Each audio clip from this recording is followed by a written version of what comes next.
સૌ વાલા મિત્રોને મારા જય સિયારામ। હું દુષ્યંત પાઠક શ્રી હનુમાનજી દાદાની અસીમ કૃપાથી એક નવા વિડીયો સાથે આપની સેવામાં હાજર છું। તો આજનો ઉપાય આ વિષયની અંદર તારીખ છે 26મી ડિસેમ્બર 2025, વાર છે શુક્રવાર, પંચાંગ કહે છે પોષ મહિનો, શુક્લ પક્ષ ચાલી રહ્યો છે, શતભિષા નક્ષત્ર, સિદ્ધ યોગ ચાલી રહ્યો છે, કુંભ રાશિનો ચંદ્ર અને ધનુ રાશિનો સૂર્ય છે। વાલા મિત્રો, અશુભ સમયની જો વાત કરીશ તો રાહુકાળ વહેલી સવારે 11:08 થી 12:28 સુધી છે અને યમઘંટ બપોરે 3:08 થી 4:28 સુધી છે। તો આ બંને અશુભ સમય કહેવાય। અશુભ સમયની અંદર કોઈ પણ પ્રકારનું શુભ કાર્ય, શુભ યાત્રા ન થાય। વાલા મિત્રો, શુભ કાર્ય કરવા માટે, શુભ યાત્રા કરવા માટે સારું ચોઘડિયું, સારું મુહૂર્ત લેવું જોઈએ, જેમાં સૌથી ઉત્તમ મુહૂર્ત અભિજીત મુહૂર્ત બપોરે 12:06 થી 12:49 ની મધ્ય છે। તો આ સમયની અંદર તમે કોઈ પણ પ્રકારનું શુભ કાર્ય, શુભ યાત્રાની શરૂઆત કરી શકો। વાલા મિત્રો, આજનો ઉપાય આ વિષયની અંદર વહેલી સવારે સ્નાન કરવા બેસો, નાહવા માટે બેસો ત્યારે નાવાના પાણીની ડોલમાં 1 ચમચી જેટલી હળદર નાખી દેવાની અને પાણીમાં તે હળદરને મિક્સ કરવાની। એ હળદર મિક્સ કરેલા પાણીથી જ તમારે નાહવાનું છે।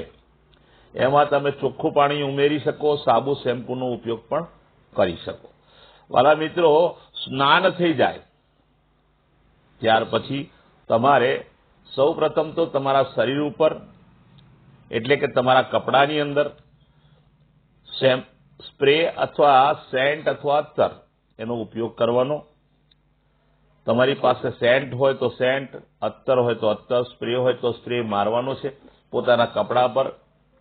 સાથે સાથે તમારા જમણો હાથ છે એ જમણા હાથના અંગૂઠાની નીચે, આ જમણો હાથ છે જમણા હાથના અંગૂઠાની નીચે આ જે પર્વત છે તે પર્વત ઉપર જો શક્ય હોય તો સ્પ્રે, સેન્ટ અથવા અત્તર લગાડી અને ડાબા હાથના અંગૂઠાથી આ રીતે રબ કરવાનું છે, ઘસવાનું છે।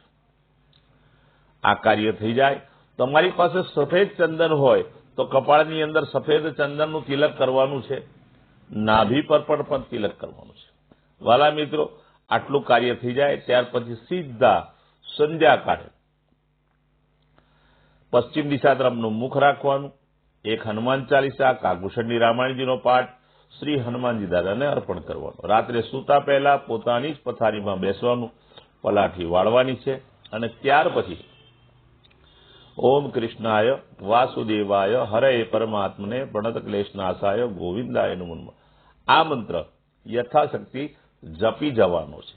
વાલા મિત્રો, આટલું કાર્ય થવું જોઈએ।